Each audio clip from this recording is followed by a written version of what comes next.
And so, Ron, we'll just give you a little bit of a background here so that everybody who doesn't know you will get caught up again or be reminded. Ron is a longtime member of the National Yacht Club. His father, Alf, was past purser of shellbacks, a Class A dinghy sailor, and an active keelboat owner. And his grandfather, Herb, National Yacht Club treasurer for decades and an active keelboat sailor, carries the Jenkins name well back in National Yacht Club history. Herb had a wonderful style to deal with all kinds of difficult matters with a deft touch, and so it continues in the family as Ron does much the same. Ron is an active nature and sailing photographer. When hobbies do not interfere, he works in technology marketing. In the technological area, Ron is our webmaster.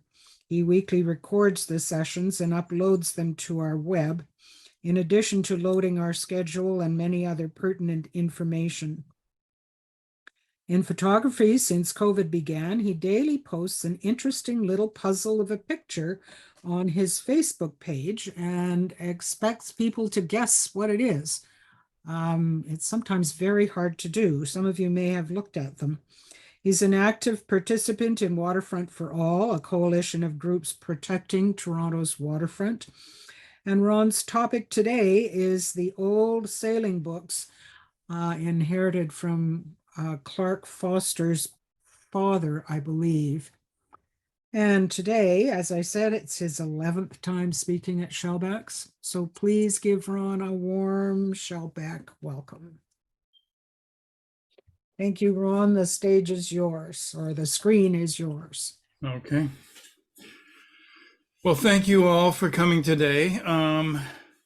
We're not supposed to judge a book by its cover, but that's exactly what we're going to be doing today because we're going through a library, although we will dip into some of them along the way. Let me put up my show here. I hope you can see that. Yes, we can. Okay, great. So this is a collection of books that were gathered by a man called Irwin Hickson Forster. He was the father of my godfather. And so he gathered these books in the early 20th century. Some of them go back further than that. And when Clark passed on, his widow Joyce asked whether I was interested in his collection of nautical books, and I said yes, I was. So I have them. I think there's probably 60 or 65 books that were gathered by Irwin Forster. And I've put them into categories because I think that helps a little bit, although the categories overlap. But you have things like nautical fictions, and this is Yarns of an Old Shellback. I thought I'd start with the Shellback. So these are his stories. The picture of him in the present day there, and further into the book, you'll see, you can see, I'm not going to bother showing pictures of him as a young sailor in the 1800s. And his book itself was 1925. So he's really writing about the mid to late 1800s. And then there's Tea from China, Rousing Tales of Wooden Ships and Iron Men. And this is a collection of stories pulled together and published in 1926. As it says here, written at various times between 1910 and 1922 and culled from the magazines in which they originally appeared. These fighting yarns of Canadian seafarers form the third collection of the author's short sea tales. And this is Canadian publication. Another category of books in this collection, and I think in a lot of similar collections are books on seamanship. And there were manuals, including this Nichols's seamanship, containing all the prescribed subjects for each grade of the Board of Trade examinations from second mate to master. This is a lot like Knight's Modern Seamanship for the Merchant Service and so on. These books went through many printings and reprintings. This is the 13th edition of this one in 1924. It started much earlier than that. So you can see revised and brought up to date by F.W. Maxwell. And it's interesting because a lot of these sorts of books you can still find online for sale, either as reprints or scans, because of course they've gone out of copyright. And Google, I don't know how ambitious they are now, but for a while they were actively scanning lots of libraries of books and putting them online, and there they remain. So if you're looking for books of this sort, you can find them. So this book would show you, how to identify parts of a rig, but it also tended often more into the merchant service too. So things like the construction of ships rather than sailboats. In this case, of course, this book is rated the transition from sail to iron. Another book here is a book by an engineer called Alfred Yarrow. The book was put together by his widow, and it's really, he was a steam designer and designed a lot of ships, most of them military, but not all. And it's kind of a compilation of the various ships that he worked on and was a part of. So this is an example here of one of Yarrow's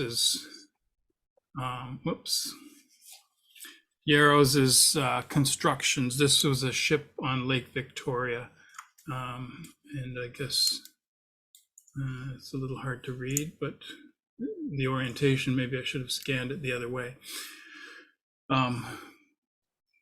But it's just one of the many books or many boats in this collection, in this book. Here's another boat sailing, fair weather and foul. And this one is really kind of a how to sail, learn how to sail and sail book. And it was basically yachts and yacht handling. So it's not all full-sized yachts. It starts with smaller boats and moves up. But maybe I should actually show you the inside. Like, this is the beginning chapter here. That looks almost like a star. And beautiful. Yeah, these books often had those nice old covers. And they often also ended with advertisements. So, kind of like when you go to the movies now, you get the ads for the next bunch of movies. These books often had advertisements at the back. Another category of nautical books were histories. So these were often collected, printed by historical societies and so on, or historians. So this one is about ships and shipping of old New York. And again, it's the bank, printed for the Bank of the Manhattan Company. So it's really focusing on merchant shipping. And here's a picture of the harbor, a view of New York Harbor. I wonder actually if I can easily flip these screens. Well, maybe it was complicating things if I do. You can turn your head sideways and see it was a busy harbor at the time, and had a lot of shipping going on, of course. Still does. Also were the English circumnavigators. This is a big fat book. You can see it here. This is really 4 books in one. It's a collection of the works or biographies of Drake and Dampier and Anson and Captain Cook, the major initial English circumnavigators. And so you could read these histories. I think we all know Drake. So Drake's book, The World Encompassed, was 1628. I don't have that. I have the reprint of that, which was pulled together much later, of course. 1874 is the date of this compilation book. Dampier was a privateer, Anson a general, and Cook, of course, we probably know this portrayal of his relationship with natives maybe is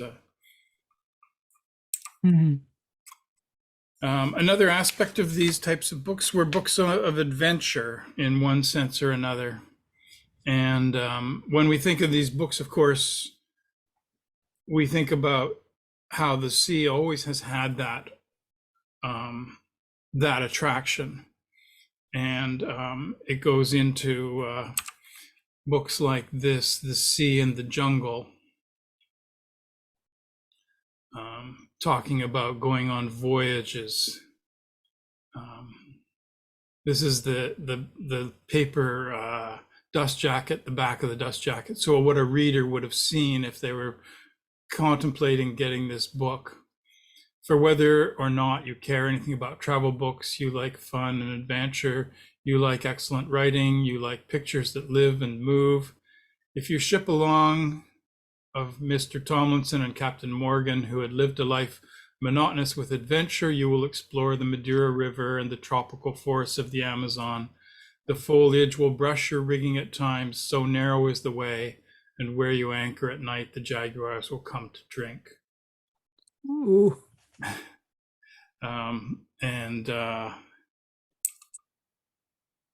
This is being the narrative of the voyage of the tramp steamer Capella from Swansea to Para in the Brazils, and thence 2,000 miles along the forests of the Amazon and Madeira rivers to the San Antonio Falls, afterwards returning to Barbados for orders, and going by way of Jamaica to Tampa in Florida, where she loaded for home, done in the years 1909 and 1910, dedicated to those who did not go. And another of similar ones here is Gifts of Fortune and Hints for Those About to Travel. This is a later book in the collection. It's 1926, pretty much when the collection stops. So most of these books are 100 years or more old. A few are just a little less than 100 years. So you can see the sort of early ship and the later ship. And this is another one of these ones that is kind of a glamorization of travel. After a long and faithful adherence to the beaten tracks, you reach some distant coastal outpost. Excuse me. And these books contrast the nautical life to other ways of travel. It says here at the bottom of the page, there is nothing in being carried about. Where steamships and railways go, anyone may go. You only have to take a seat and wait. A child could travel in independence from here to Macassar, which is a mere name, though through distance and so on. So what they're really saying is the real way to adventure and travel is by boat. And part of this category of adventure books are books about whaling. Of course, we know Moby Dick as perhaps the quintessential whaling adventure and the great American novel. But there were lots of books in this category. The Whale and His Captors here being an example of that. The Whale and His Captors was this book is 1850, so it's one of the older ones in the group.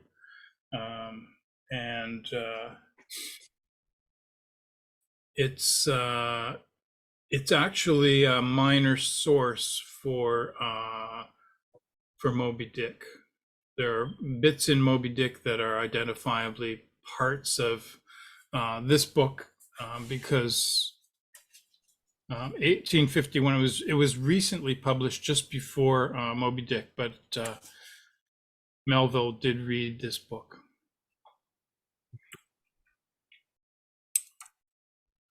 Here's another one in the collection. This one's after Moby Dick, 1856, Whaling and Fishing.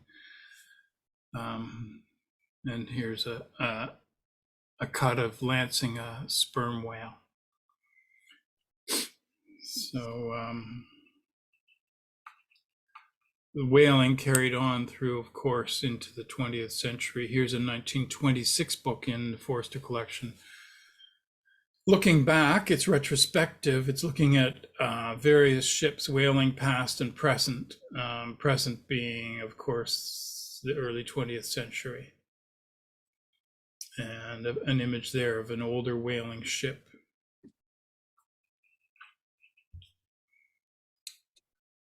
Fitting out for a voyage in Kerguelen Island for sea elephant oil. Kerguelen Island is a whaling station in the South Indian Ocean. Another category of adventure were, of course, the shipwrecks and disasters. This is a book, if you, the Roman numerals there, it's 1847. So it's a bit of an older book in the bunch of books here. Narratives of the most remarkable wrecks, conflagrations, mutinies, etc., comprising the loss of the Wager, mutiny of the Bounty, and several others. This was adventure reading for people at the time. Of course, the mutiny of the Bounty. I'm not sure now when people knew what happened to the Bounty. The mutiny happened in 1790, I believe, and it was a few years after that people found out what had happened. I think maybe obviously by 1847 they did know. And this book was built around a lot of the newspapers of the time. This is Bell's Life in Sydney and Sporting Reviewer, 1847. Again, contemporaneous with this book.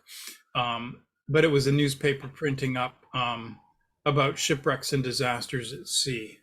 And this was, there was a lot of shipping going on and a lot of ships going aground and people being lost and so forth. So you can take a look through that. I won't read it.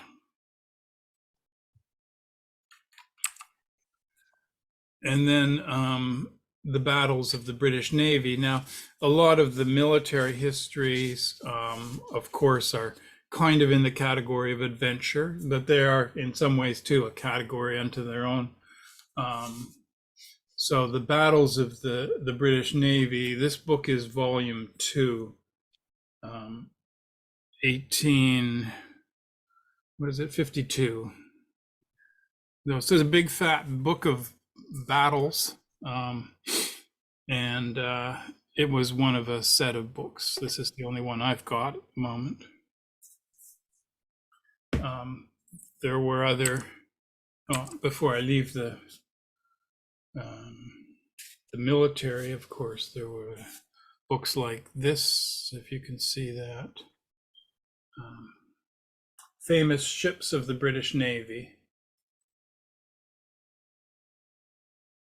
And lives of the British admirals.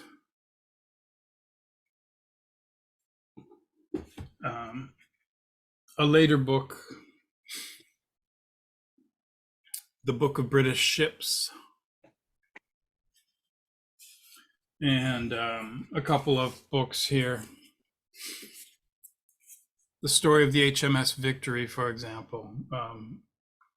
Books that we've talked about, or boats we've talked about, ships. And so the military, of course, plays a big part in nautical histories and adventure histories. These books also include autobiographical narratives. This book is well known, still in print, 2 years before the mast. And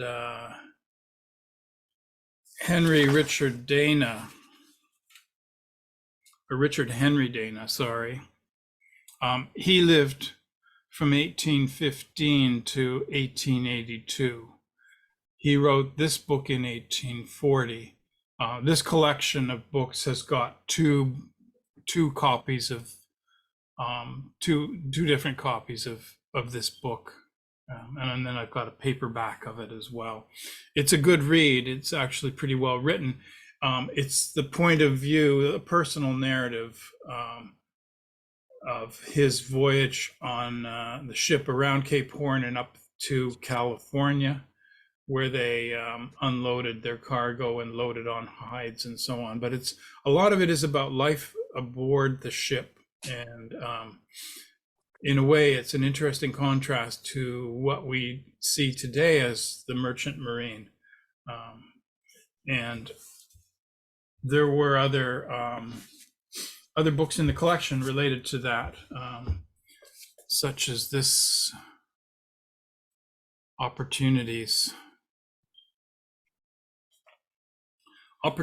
in merchant ships. If you wanted to go to sea in the early 20th century, this was one way of going about it.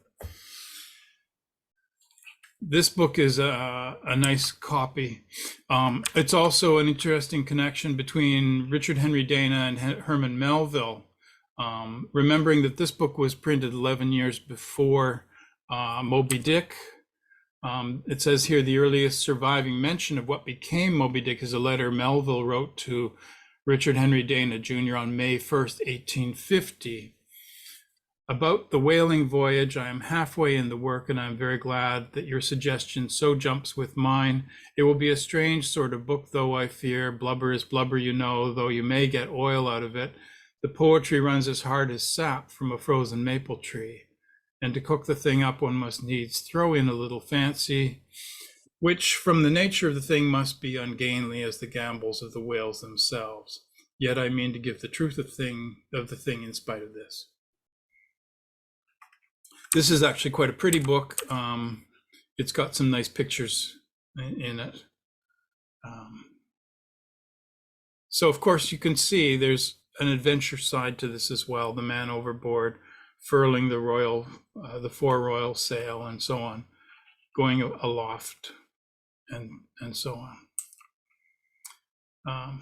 Another one of these adventure stories was a popular narrative that's still in print now, 30 years from home.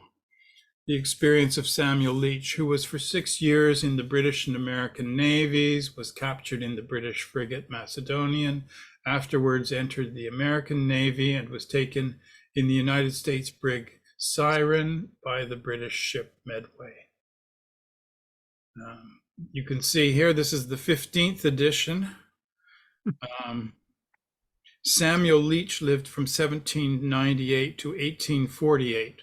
So his writings are of early 19th century ships and his experiences aboard. This book was first printed in 1843. And one of his tasks as a young ship aboard was a powder monkey. The person's employed to carry gunpowder from the ship's magazine to the battle deck or the gun deck during a battle. In the 18th century, Royal British and US Navies, this task, also carrying water during battles, became a permanent nickname for the ship's cabin boys and apprentice seamen. So while you had the gunnery crews working, there were also powder monkeys supporting them.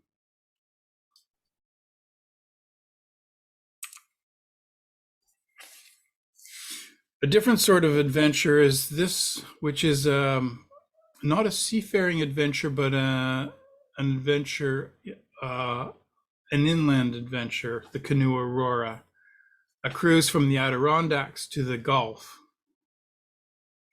This is a travel through the Great Lakes, down through Lake Erie, and then down on the Mississippi. 1885 is the date of this book.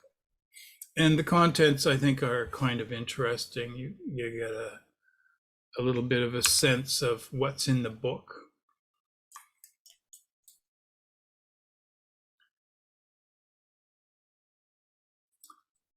Chapter 4, in which we have an encounter with the Indians, gives you a real sense that, in 1884 or 1885, this part of the world was not settled yet.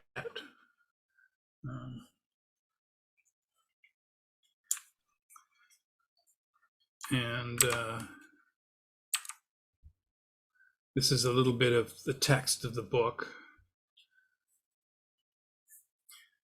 Speaking of mentioning Lake Ontario, actually, on the left page, a heavy rainstorm mid-page, accompanied by a high wind, broke upon us shortly after daylight, and we thanked our stars that we were not on Ontario's troubled waters. Eventually, they're heading over to Lake Erie and down from there. Buffalo ahoy. I'm focused on the sort of Canadian part of the voyage, or the American part in the Great Lakes, I should say, maybe, but it's an interesting sort of perspective there.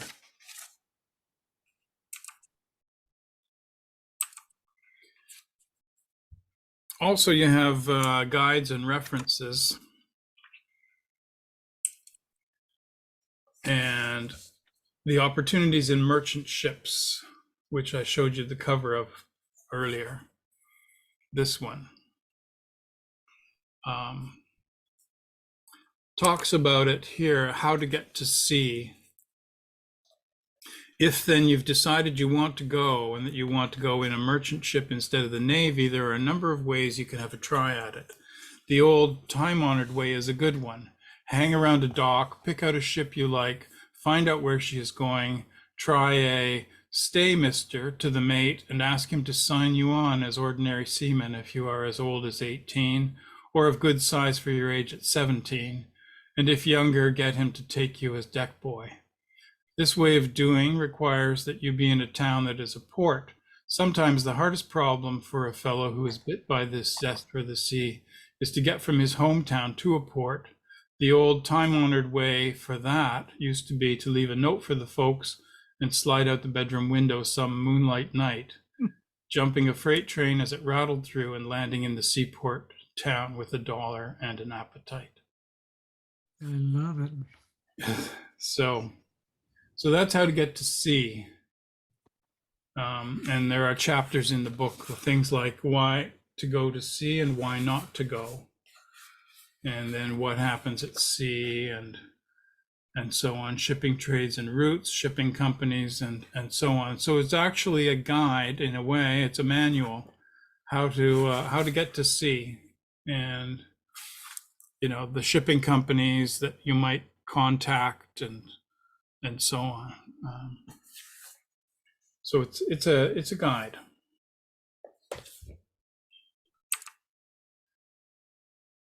There's also the Yachtsman's Handy Book, which is another one of these guides, details on navigation and so on.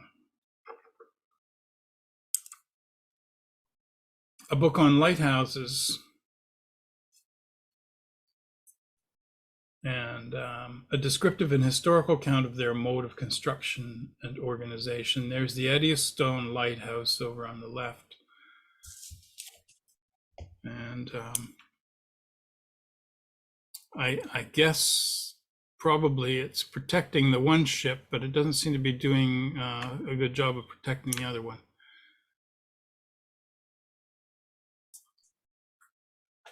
I think we had somebody talk about the Eddystone Lighthouse at a Shellback's meeting a few years ago.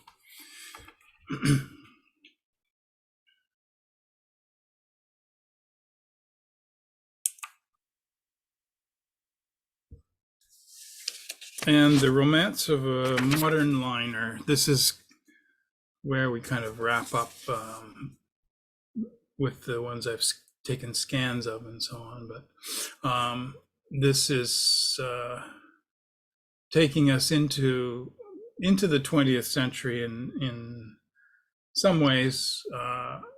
We're looking now at ships that we might have heard of, the Aquitania being one. So this is mid 20th century. The stern, complete with rudder and propellers, together with the name and port of registry. This is Aquitania, Liverpool.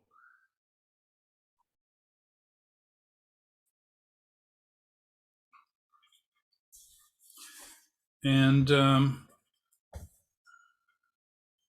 whaling books, I didn't scan parts of all of them, but there's a little one here, Whaling and Fishing, that I did mention.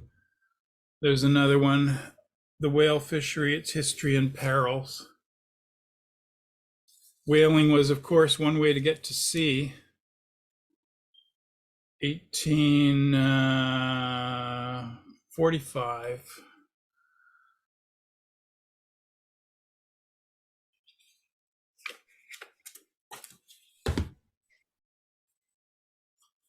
Another book on whaling, A Year with a Whaler.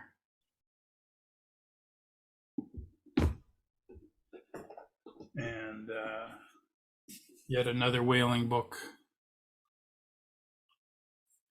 A Year with a Whaler.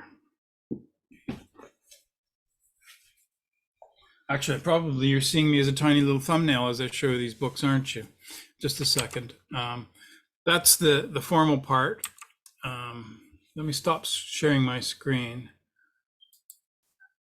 and you'll be able to see things a little better when I show you now. I don't know if you can see that. So these various whaling books were adventure reading, and in some ways too guidebooks for people who actually did want to get to sea, doing it that way. There are a couple of kind of shaky old books in the collection here as well, that I hesitate to even crack open, but just because of their age and condition. The Samuel Leach book, of course, was one, and I did show you that image, but I think you can see it better if I show you it there now. These books were often illustrated, and of course, from the standpoint of completing the imagination of the reader, I think they were probably, the illustrations were good. There's Disasters at Sea, just a page out of that book. The book's not holding together, but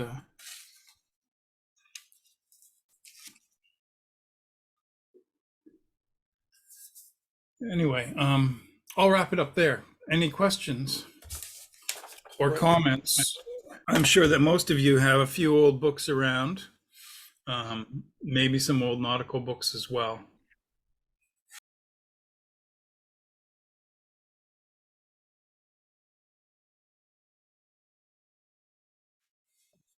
Okay.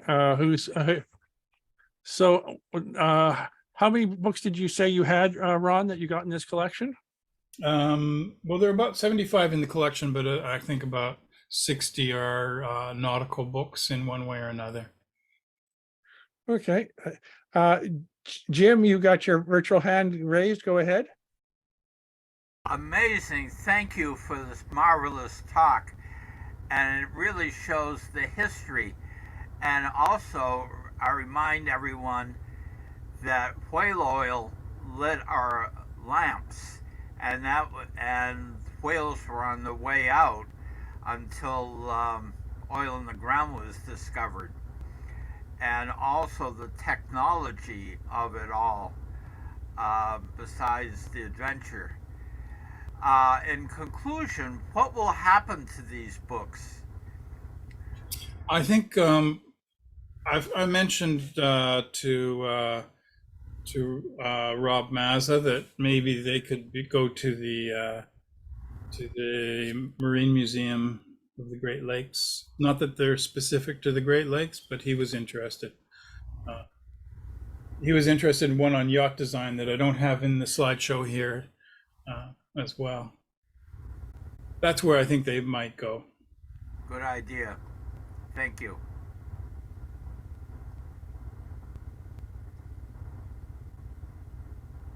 Of course, when we have the book draw at Shellbacks, when we're back together, maybe you want to think that when you're gathering your books in the book draw, you can hold on to them for a century and they'll be of interest to people.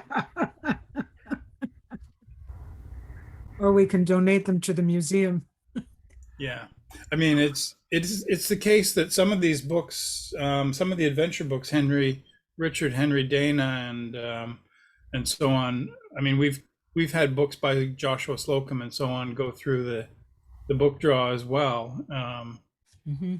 You know, some of these adventure books are perennial favorites, always in print, and there are many others in the pile of books that I've got over here, but it's interesting to see. I found some of the language really interesting that you read, and I'm glad you did read some of the pages from the actual books. And also, of course, the way they bound books in the past.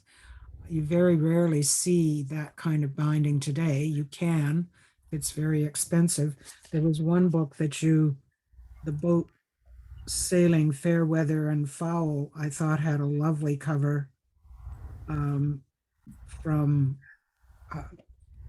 as an illustration of one of those beautiful bindings. Yeah, books like this. You're out of focus there. I think it's coming into focus now. It's Yeah, trying to focus on me. There. English circumnavigators, yeah. Yeah, where you have these kind of ribs across the spine. That's where there's stitching underneath the book. The binding. On the binding. Most of these books, well, you can see maybe here on this book in particular. This is an older style of bookbinding, where the page this book would have been called an octavo, which means basically the sheets were printed on a printing press 8 pages up at a time, and then the sheets were run through the press the other way to get another 8 pages in an arrangement.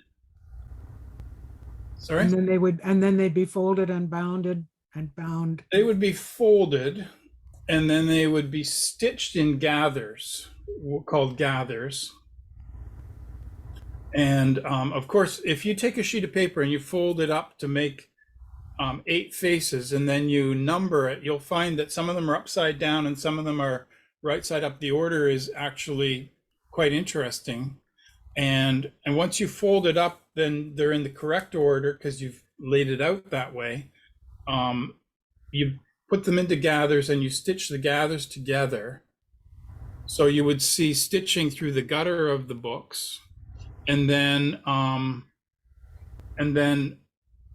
you would also then bind the gathers with stitching through horizontally. And once that was bound, that's what you got, those sort of big ribs across the backs of the books. And once the books were bound, then they would have been trimmed, because a lot of the folds would be on the outside edge of the book, along this side. And I don't know if any of you have experienced reading an old book that that hasn't been properly trimmed, or not trimmed at all, but sometimes you'll find pages that are actually joined together. And you have to slit them. You have to slit them with a knife. Yeah. Yeah. I actually took a bookbinding, I won't say a course, because I think it was 2 hours or something, and we made a tiny little book and did exactly what you're talking about. Yes. Yeah. Okay, so we have another question. George, go ahead. I too have taken a bookbinding course, and I know how many of the things that Ron has been talking about are done. I've bound a couple of books myself, but they end up pretty loose. My other observation is I have some old geographies, and it's just reminded me that the seamen charted the coasts of many a continent, but the early geographies have all those towns and bays and so on, and then in behind, unexplored territory. Yes. So it took a while for the land to be mapped as successfully as the water. Some of these books have maps in them as well that fold out. So this is about the English circumnavigators, and there are assorted maps showing their routes. Of course, not showing this is a 20th century perspective, or late 19th century perspective. So the world was pretty well known by that time, but not by these explorers. And on the bookbinding side, of course, books sometimes were rebound. This is a book that, it's not a nautical book, but it's a language book, and it was rebound in leather. And one of the things that's a characteristic of some of these books is this. I don't know if you see these fly leaves. It's quite marbled end papers. Marbled end papers, and the way that they're produced is quite interesting. There's a good thing on YouTube about it, showing a guy shows it. Basically, what they would do is they would have a pool of water, and they would put the ink on it and then draw different things across, maybe a feather or a comb or something to give the pattern, to create the patterns. And then they would lay a sheet of paper on top of that, floating, and lift it off carefully. And so every single end paper is a separate piece, separate creation. The front and the back and every other use of this book would be a different marbled end paper. They're all unique, and yeah, quite. They're beautiful as well. but beautiful, but work heavy, if you will. Yes, Effort heavy. Yeah. But people, I mean, books mattered. I mean, when you see this collection of books, you see not just, a library, but you see a way of looking at the world, because people would not for the most part, travel at all. If, unless you were wealthy or unless you were going out as a seafarer. The kinds of travel that we can do now, there's no comparison. So if you had books, you could at least indulge in the adventures of other people as a vicarious sort of travel. Were there any more comments? Oh, there, Jim. Yeah. The origin of spine comes from when sheepskin was turned into writing material and folded in half, and the spine was actually in the center, and that's the origin of a book spine, the name. Mm. The other wicked comment, I have a wicked comment.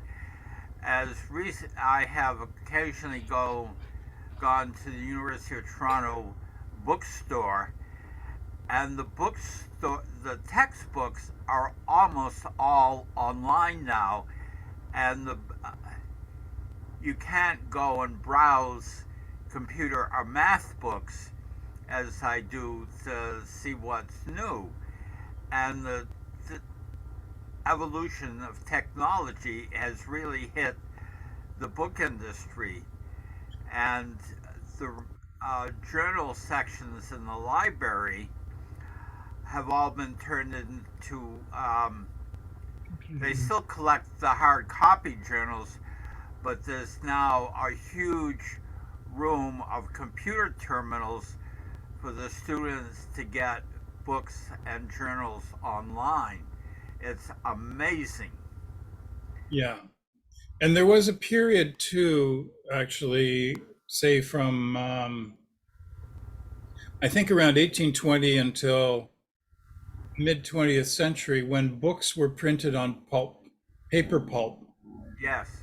Before that, they were often on linen paper. So it was actually a different material, and the paper pulp was quick and easy, but unfortunately, until they knew a little bit more about the effects of time on paper, when you bleach the paper, you introduce an acidity to the paper pulp, and eventually those books just turn brown and start to crumble.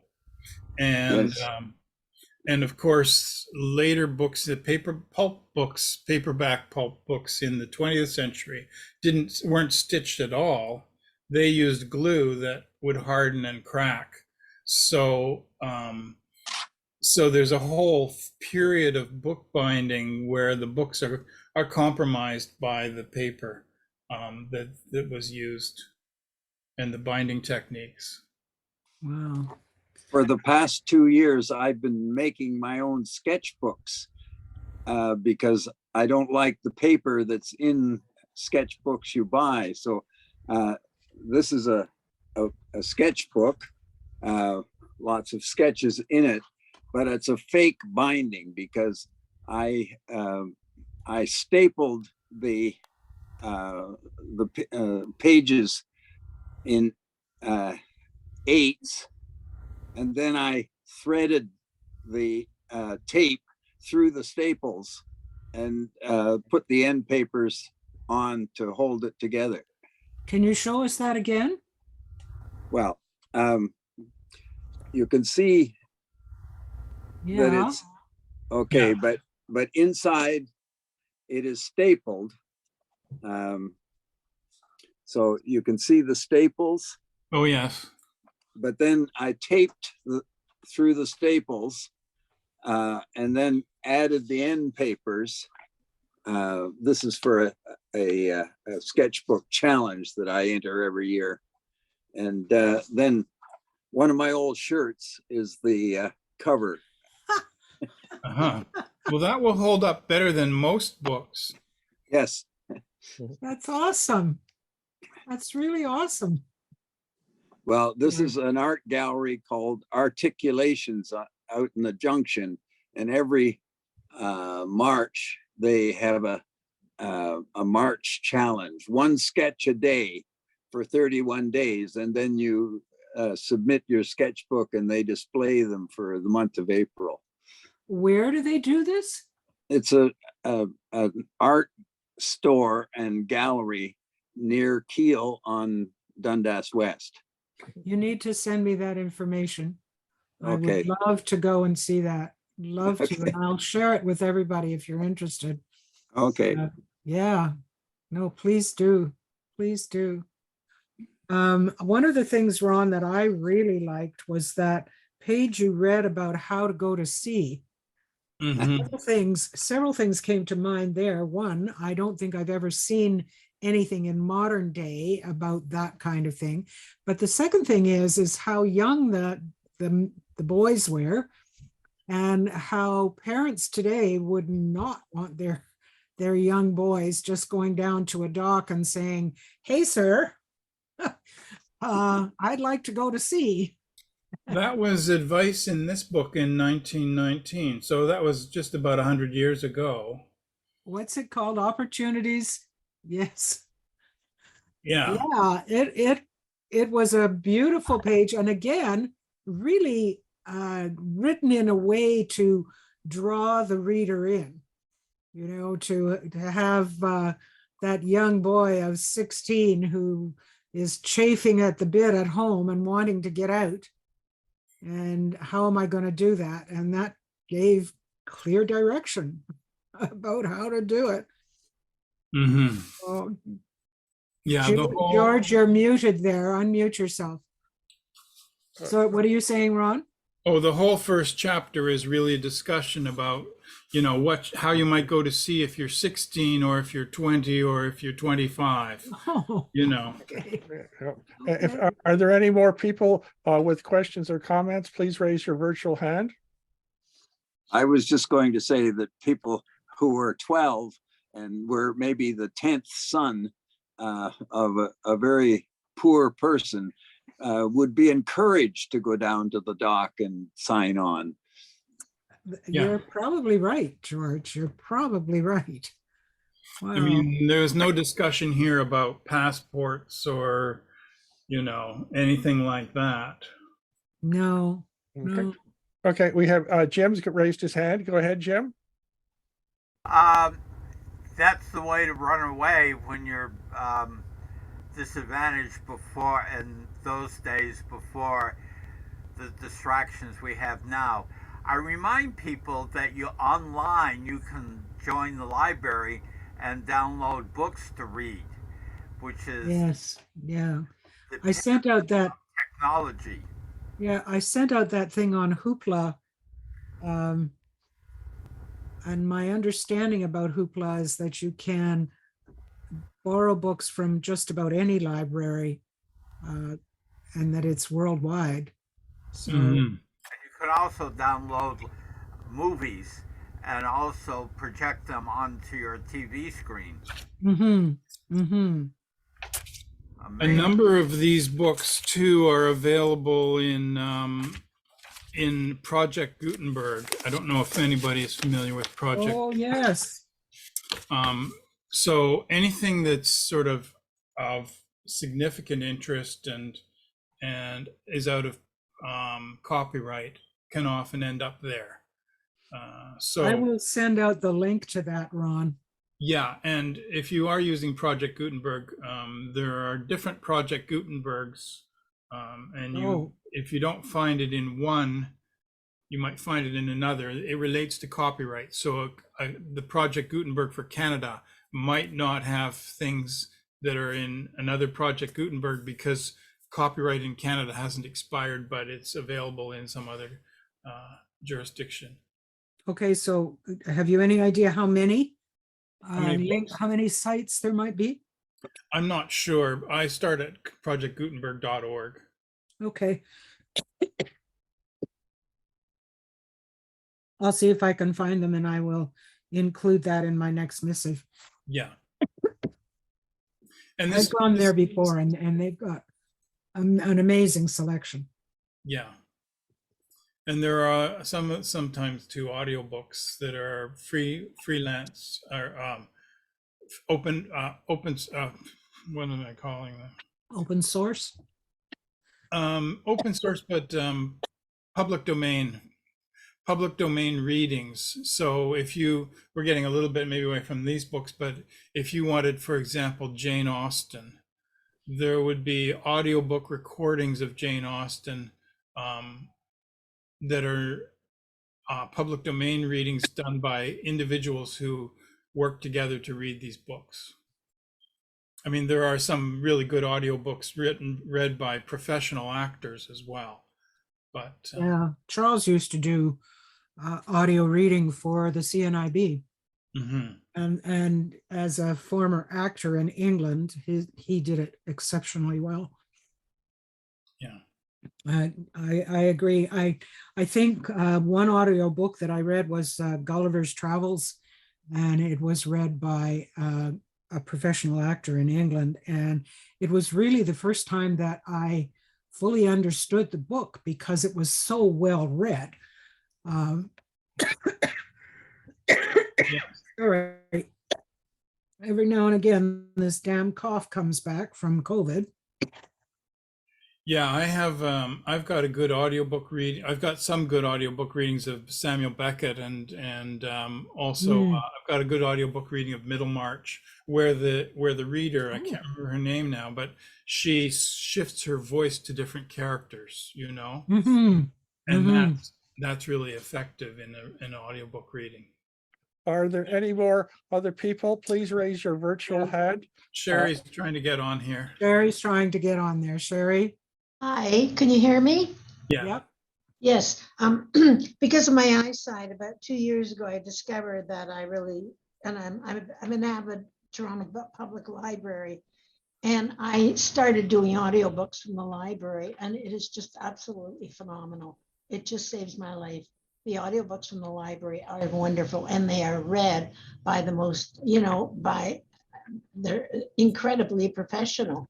It's just phenomenal, and I highly recommend it to other people. Audiobooks from the Toronto Public Library. You can just download them to yourself. I do them on my cell phone, so I listen to them from my cell phone, and it's fantastic. And Diane, you mentioned Gulliver's Travels. Of course, that fits into the theme here. It's an early example of travel writing and It is, yeah. sea stories. Yeah. Yeah. With Swift's own twist on politics. Exactly.